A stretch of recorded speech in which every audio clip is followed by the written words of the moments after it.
on a concert which is a merging of traditional Afghan music and Western jazz.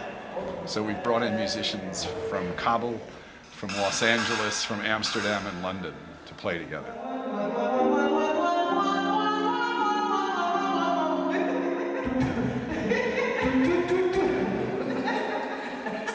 The program is called Jazz Bridges, and I think that's a very good description of what we're trying to do. Well, it's traditional Afghanistan music with a jazz twist.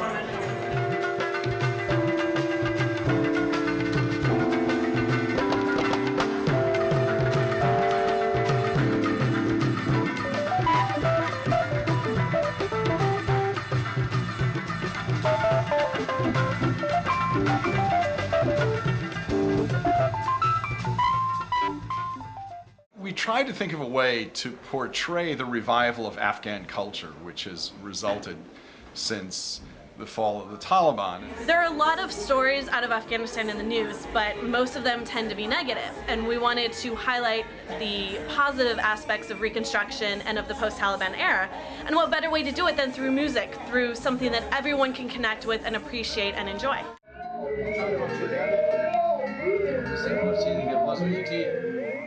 We basically have our repertoire together, and we just need to repeat them a couple of times. So I can put it in my iPod. Songs. How long is the repertoire? We have like 7 or 8 songs, so more than an hour. Yeah. Everything that involves the jazz Yes. musicians, we need to finish that now. Yes. Absolutely و massive. چیزی که مربوط So- به خود چی بشه داخل خود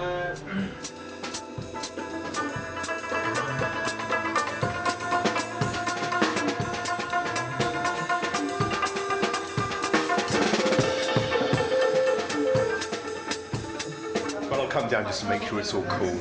They're happy over at the hotel. It's cool. That'd be good.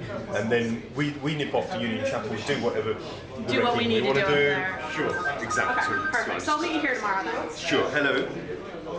Anji. But wait. What about, we had an improvisation yesterday. Or was it this one? This is the last thing we have to rehearse. We've done it 5 minutes. And it's still going to take time to get everyone's instruments prepped up. Roge by Ravi? راگ بیروی A Motherless Child.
Went to Afghanistan in 2004 and got a call from John Ferguson, who's the director of American Voices, who's the organization behind this concert. And John called me and said he wanted to come to Kabul and put together this concert of Afghan and Western jazz. American Voices began, was founded in 1992 in response to the fall of the Berlin Wall and the opening up of the Soviet Union.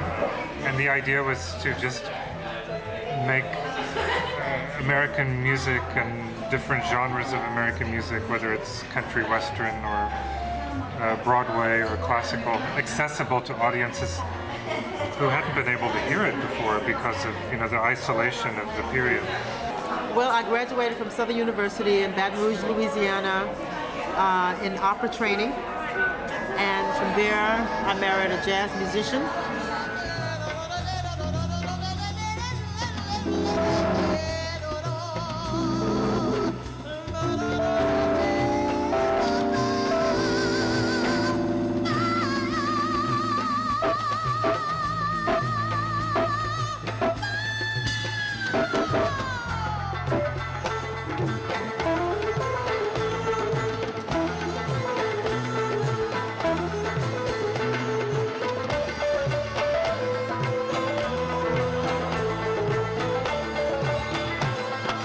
John I've known the longest. I started working with him when he was first developing American Voices. So I think I might be the second singer or something that he had with American Voices. And yeah, so we've been together that long. And then Mike came on board. Half Dutch, half American. I started playing piano when I was 9 years old. Classical piano, switching to jazz and contemporary music, world music when I was around 17. I was playing a concert in 2001 in Amsterdam, and at that time John Ferguson, the director of American Voices, he lived in Amsterdam. And then he approached me, he came to a concert, he liked my playing, and that's how it started. I've done a lot of projects for American Voices all over the world, like average of 20 countries per year. So I'm really on the road a lot, doing great projects with musicians from all over the world. For instance, Afghanistan.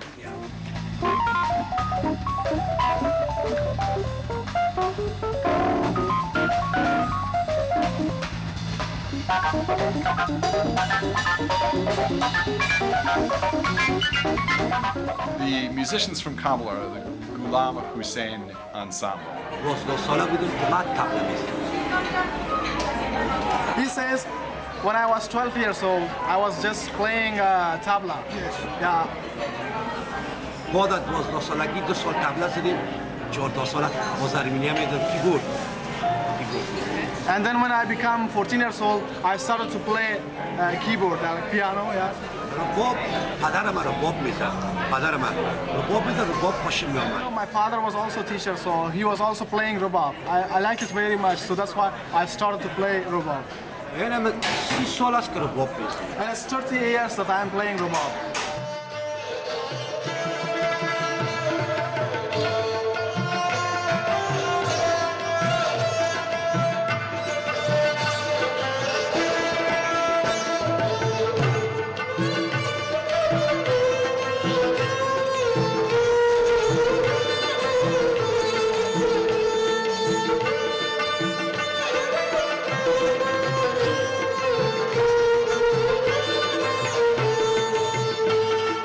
They seem to be getting along fine. It's been great to watch it begin to gel. A number of the Afghan musicians have played with the American keyboard player in Kabul, along with the American vocalist.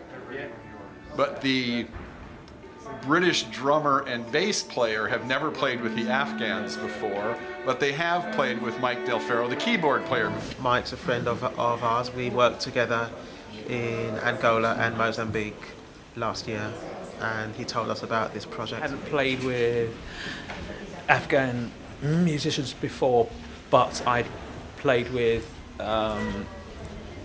players from Iran, India and Pakistan.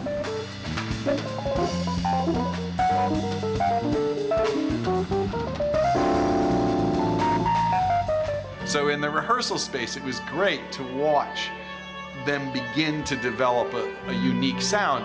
I get involved in anything which has a cross-cultural, getting people together, making people kind of understand other people's cultures. That's what I've always been like. And this project was exactly about that. Well, the idea came from Michael Macy from the US Embassy. At that time he was in Kabul. And so he brought us over to Afghanistan.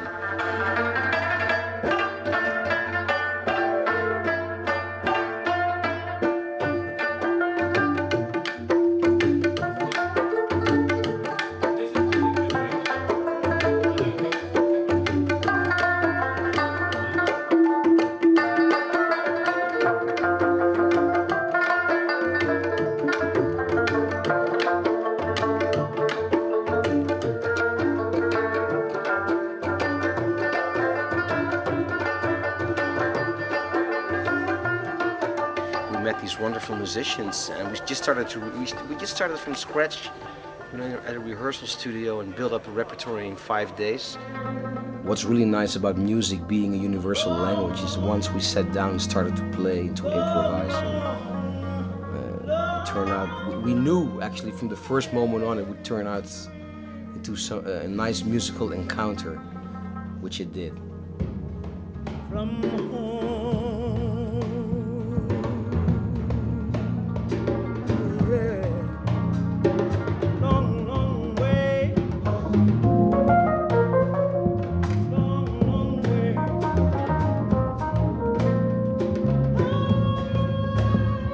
We did 3 concerts in Kabul, and they worked really well, and decided to replicate that sound here in London.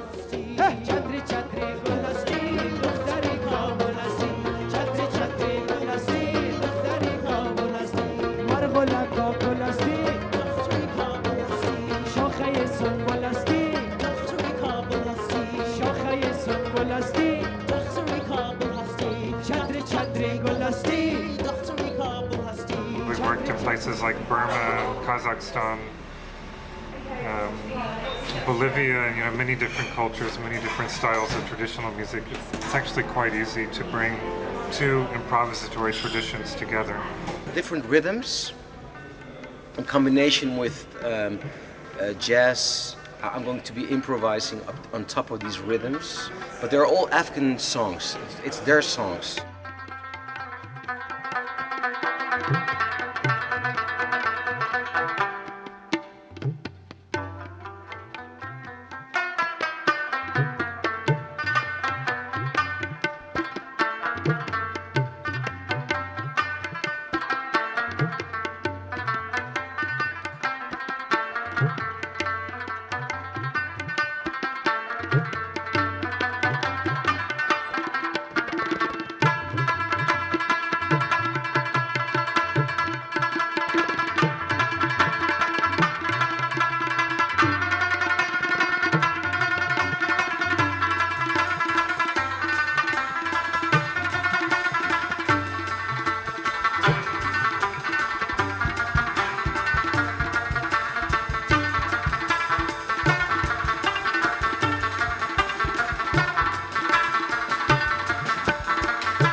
is such a flexible idiom that it allows you varied amounts of space to incorporate yourself in anything. You can incorporate the music in anything.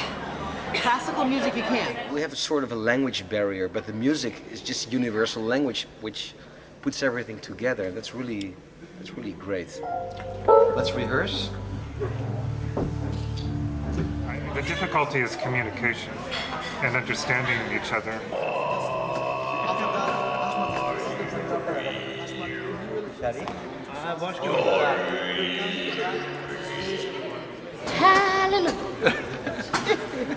Jazz musicians tend to talk in a very free and sort of vague way in Western musical terms, and traditional musicians do everything by ear and by tradition, and they're often not trained musicians, so you have to find a common language and a way to explain, you know, how do you stop here and cue here and start an improvisation here. You need a moment where the ROBAB stops, and then you guys take over for a while, and then... At some point, they stop and we continue in the trio, and we have an interaction. Things get lost in translation and you lose a bit of time. It can be a bit frustrating, but it's not a problem, but it's just a communications problem. What's the name of the song we just did? That's a Pakistani song which he said that please rehearse. Can you write it down? Of course, we find it difficult to communicate in our given verbal language, but when it comes to playing music, it's always possible to have a meeting point. And the voices of Coco York and Aman Yusufi, the two singers, are kind of come from different worlds, really. So it's quite fascinating to hear that.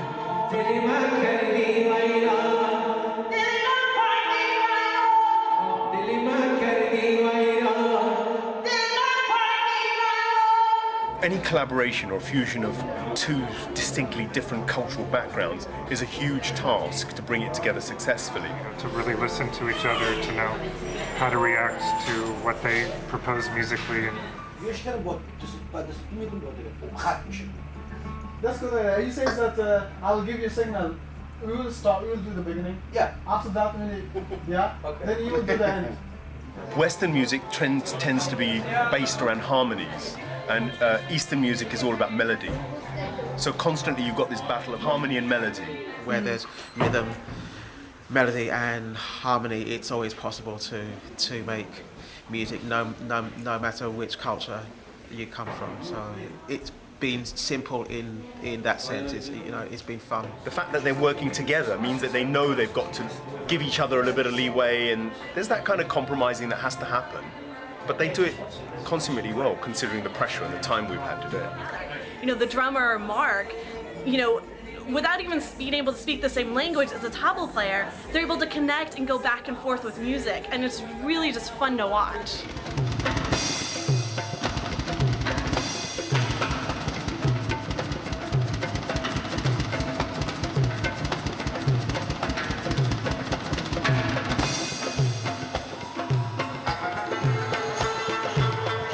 That's the great thing about doing these projects, because you can just go anywhere in the world being a musician and just interact with another musician without speaking a single word of their language.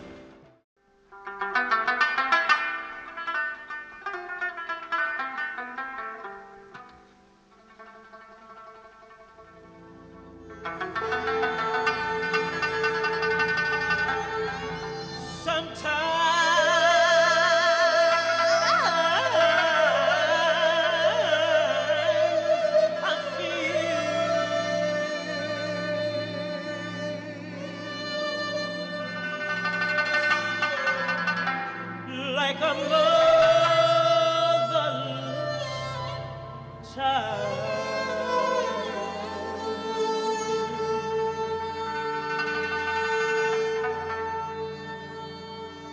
A long way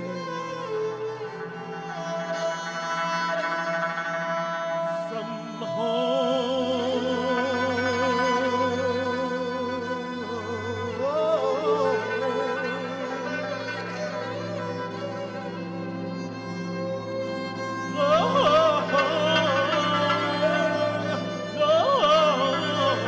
way.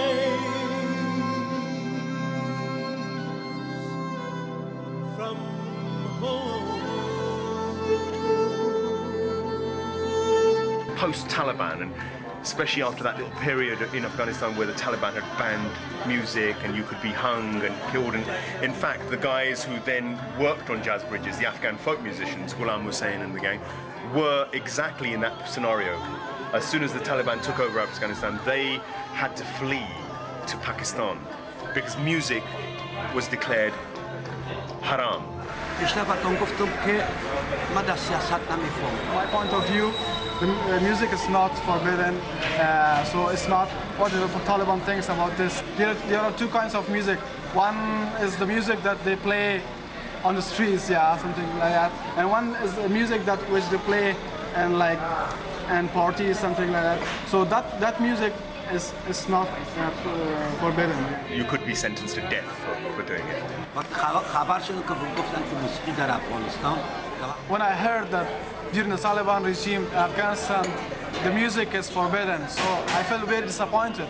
And I felt that when there's no music in Afghanistan, I'm an Afghan musician, an Afghan artist, so I don't think that I will be in Afghanistan anymore. Yeah. So these guys basically went off with their little tablas and dawls and ROBABs, fantastic performers, and only came back with the fall of the Taliban.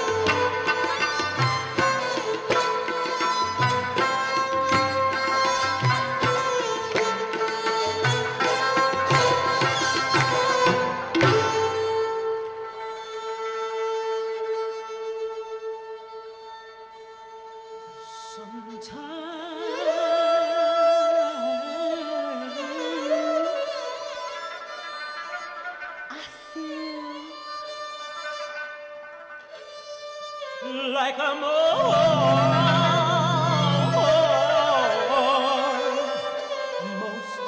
gone.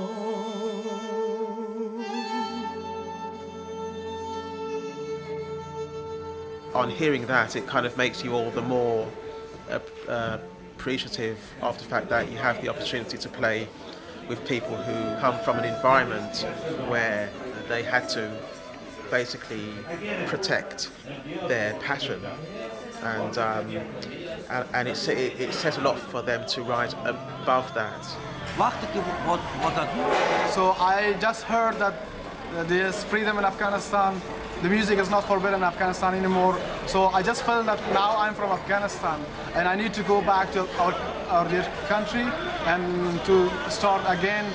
Hearing a little about how life was out there at the time, and like how they had to pretend to have other occupations or risk having their hands injured or something. Over here in the UK, we've got an easy life because you might get a bad review occasionally, but nothing like that. And these guys have obviously come through quite a lot. It's tragic to see what happened there, but the Afghans are the greatest people. We have the wrong impression about what's going on there. That's my opinion. But I'm not politically involved. I'm a musician, so I see it from a totally different perspective.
basically been since September 11th that we really had to restructure ourselves as an organization that focused on the diplomatic side of culture, you know, how to go in and show, you know, the affinity that musicians of all nations can have for each other. And, you know, for example, in the case of this project with Afghanistan, to show how the Afghan traditional musicians and American jazz musicians can work together harmoniously and create a nice new avenue of fusion in music together. In some ways, you have to rely on the arts to communicate things which just cannot be done in any other way. You can talk about the revival of the arts, but if people don't see it, if they don't hear it, they don't really experience the power. Well, I think art and culture are very important because it's something that can be very non-political. The political difficulties don't translate over into the cultural world at all, ever, anywhere. I mean, we've never had problems with other musicians, with other artists.